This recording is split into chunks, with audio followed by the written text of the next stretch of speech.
Fora de campo, são mudanças silenciosas, de bastidores que muitas vezes, informações que nós não temos acesso. É onde eu falo. O que acontece? O episódio que teria sido determinante nessa não renovação do Paulo Pelaipe, o vazamento da reunião. Foi o vazamento da reunião em Doha. Mas véspera do jogo do Mundial, véspera da estreia, questão de premiação. A gente, apurando, conversando daqui, conversando dali, sabe que o Rodolfo Landim, mesmo que não vá confirmar, ele entende que quem vazou foi o Paulo Pelaipe. Mas é que tá, Calil, se não fosse o Pelaipe, poderia ser um jogador. E aí, isso aí teria sido a gota d'água. Ah, mas isso aí eu acho um absurdo, cara. Se o Flamengo não cumpriu a parte dele no acordo de premiar os outros funcionários, fora jogadores e a comissão do Jorge Jesus... Não, isso é uma coisa, mano. Nós estamos falando do vazamento. Mas é que tá, Calil, se isso, não fosse... é um assunto que se não fosse o Pelaipe, seria o jogador. Mas isso o jogador jogaria isso na mídia. Quantos jogadores conversam com repórteres? Mas aí a gente vai pro si. Ah, mas eu Tem que acho esperar que isso acontecer. É muito pouco, cara. Eu acho muito pouco. Eu acho que não dá para atribuir ao dirigente uma responsabilidade que é do clube. Se o Flamengo faltou com a parte dele no acordo, não dá para chegar e falar, Pelaipe, vou te execrar aqui porque foi você que vazou. Os jogadores, eles estavam em contato ali frequente com jornalistas. Isso daí muitas vezes o próprio jogador fala, vocês não sabem o que aconteceu hoje de manhã. Jornalista, o que aconteceu? Fala para mim off. Pô, tiver uma reunião aqui, os caras não estão querendo pagar o prêmio da galera aqui dos funcionários do clube, aí com exceção a comissão técnica e o grupo de jogadores. Os jogadores falam isso. Os jogadores, muitas vezes, quando querem falar alguma coisa pro jornalista, ele fala, opa, você não sabe o que está acontecendo aí. Então, cara, na boa, eu sinceramente não achei legal. Calheiros, por mais que o Pelaipe não seja, repito, o Flamengo vai continuar, não tem crise no Flamengo, porque poderia até ter se o Marcos Braz se rebelasse, falasse, vou jogar meu cargo à disposição, não quero mais, passaram por cima de mim. Não foi isso que ele fez. Foi um cara extremamente inteligente e com uma postura de um dirigente de futebol realmente profissional. Ele foi muito bem nessa posição que ele tomou aí, o Marcos Braz. Porém, eu acho que o Flamengo não deveria ter mexido nessa estrutura, principalmente para dar força para o BAP. O BAP é um cara que internamente dentro do Flamengo, se você perguntar para a torcida do Flamengo, eles vão falar a respeito do BAP. É um cara que impôs ali o Abelão dentro do Flamengo, mesmo não dando certo, ele não deu o braço a torcer. Então, querendo ou não, eu sinceramente não achei legal o Landim tomar partido do BAP nessa história. Mas olha aqui entre nós, por mais que, gente... O BAP é uma figura de peso na diretoria do Flamengo. Ele não é contratado por 30, 40. O BAP é um empresário super bem sucedido que está nesse projeto com o Landim, que é outro homem bem sucedido no mercado fora do futebol. Sinceramente, eu não consigo entender essa terra arrasada que a mídia em geral está fazendo pela saída do Paulo Pelaipe. Pelo amor de Deus, nada contra o profissional Paulo Pelaipe. Agora, se fosse uma retaliação... Tanto é que se o Marcos Braz tivesse... perdi meu homem de confiança... Nem ele...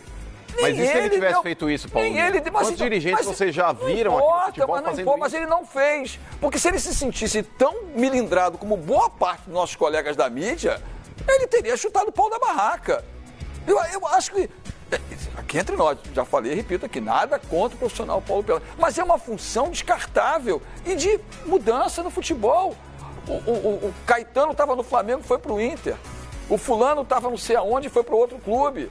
É uma função, ela é cíclica. Não, mas a questão não é essa, Paulo Lima, por exemplo. Olha só, eu não sou advogado de ninguém. Se você fosse o Marcos Braz, você se sentiria à vontade de não ter sido consultado? Não importa se a diretoria do Flamengo, acima de mim, dissesse, olha, o Paulo Pelaipe não vai ter seu contrato renovado, Marcos Braz. Ok. Não, mas aí está sendo comunicado, mas ele não foi. Mas eu acho que... eu acho que a questão de não comunicar... É uma relação, parece que é muito... Óbvio. Muita coisa assim, é muito mimimi, porque o Paulo... Não, independentemente do profissional. Eu estou falando exatamente da função. Da função. Eu acho assim. A função. E aí, mano, eu concordo. Aí eu vou caminhar aqui mais na ótica do mano.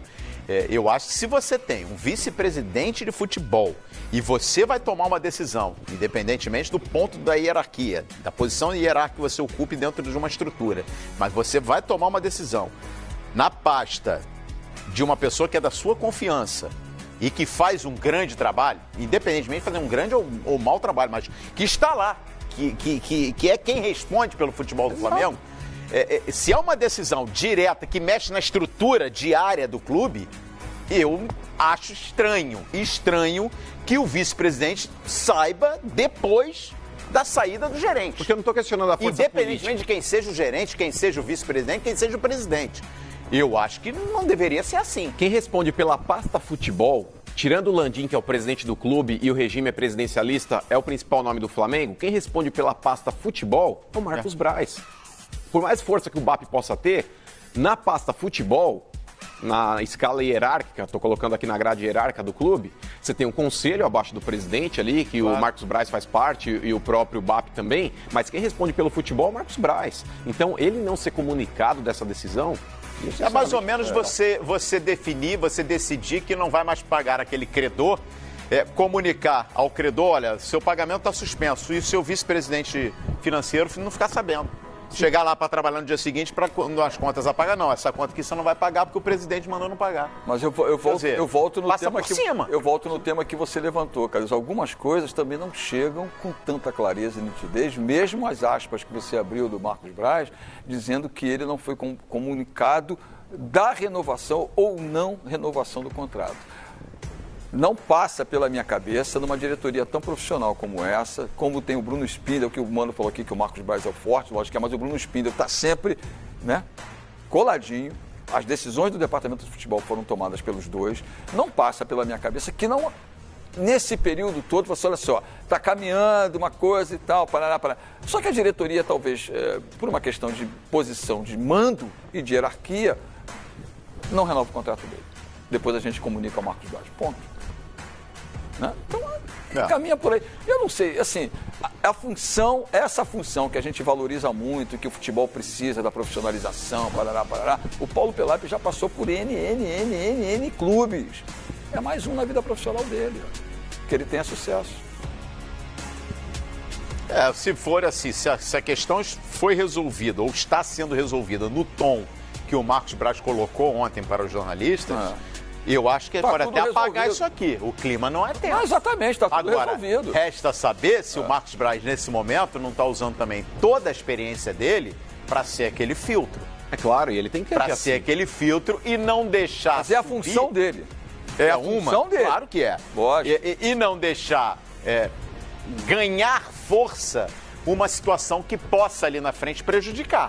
Porque isso acontece também. E a gente só vai poder ter noção disso quando a temporada efetivamente começar para o Flamengo. Por exemplo, quem é que está fechando com o Michael? É o Pelaipe ou é o Marcos Braz? É o CEO ou o Pelaipe?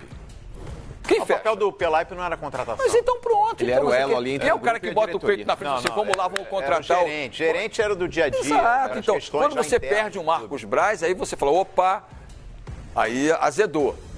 Mas perder um cara de uma equipe de departamento de futebol, gente... Enfim, eu vejo de maneira diferente, paciência é meu ponto de vista.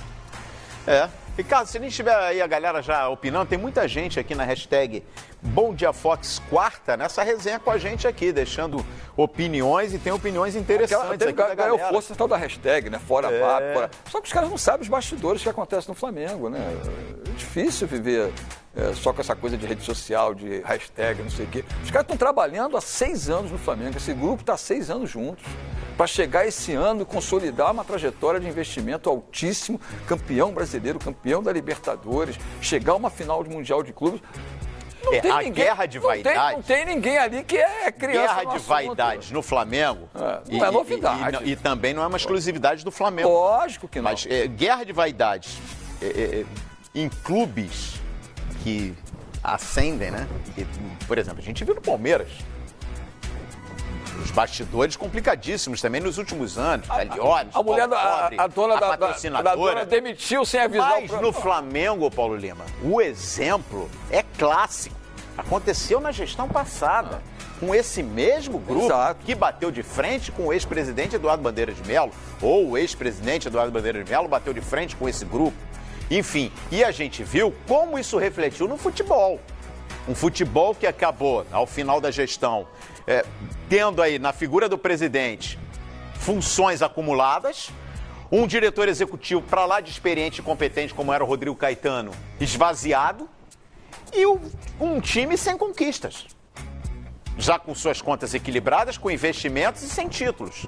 Quer dizer, não é possível que esses dirigentes, que são inteligentes, são experientes, repitam os mesmos erros. A união leva onde o Flamengo chegou em 2019. Brasileiro, Libertadores e bateu na trave o Mundial. quer dizer, não dar continuidade a esse ambiente e a esse sistema é burrice. Mas é que tá, não tem outro Calheiros. nome. Não tem, é não muito tem. mais do que E vaidade. a vaidade? Não, mas a vaidade ela aflora dentro dos clubes, porque muitas vezes o cara que está do lado de fora, ele está do lado de fora, mas está dentro. Ele está participando ali, ele é um vice-presidente, algo do tipo, mas ele não tem tanta força. Não foi ele o pai da criança que nasceu bonita. Aí o cara começa a falar, mas eu não tô lá. Ele começa a tumultuar. Internamente dentro do clube ele funciona como se fosse um vendaval. Ele quer realmente tomar o posto para ele. Então é uma situação que muitas vezes esses dirigentes, eles pensam mais na própria chapa e na exposição política que ele pode ter, ou a exposição perante a mídia que ele pode ter, do que realmente no interesse do Mas um clube. movimento desse tamanho político, a eleição do Flamengo está longe, só em 2021. Eu não acredito em manobra. Eu respeito quem enxergue como estratégia política a essa altura do campeonato, mas eu não acredito. Mas às vezes não é nem intenção política, é só o fato de querer mostrar força, Calheiros. É só o fato de querer mostrar força, falar, tô aqui, essa decisão foi minha. Às vezes o cara age assim. Infelizmente o ser humano tem uma pecinha dentro dele chamada ego, e se ele não souber lidar, ele muitas vezes acaba com projetos aí vitoriosos. Eu não acho que isso vai acontecer no Flamengo não, porque o Flamengo é um time aí que administrativamente está muito bem. O Flamengo caminhou desde a gestão do Bandeira de Melo, que não teve tanta importância dentro de campo com relação a títulos, mas administrativamente foi o cara que colocou o Flamengo nos trilhos, que culminou agora com um processo vitorioso dentro de campo e continua a manutenção administrativa muito boa. O Flamengo é um time hoje que trabalha no superávit. O Flamengo é um time hoje que tem uma arrecadação fantástica. O Flamengo hoje é um time que consegue vender jogadores, mesmo que não tenham estourado ainda no profissional, por uma quantia que está vendendo o Renier, por exemplo. Então, querendo ou não, mantendo realmente esse foco administrativo e profissional, eu acho que o Flamengo tem tudo para continuar realmente no trilho. Mas não pode deixar a vaidade aflorar, né, Calheiros?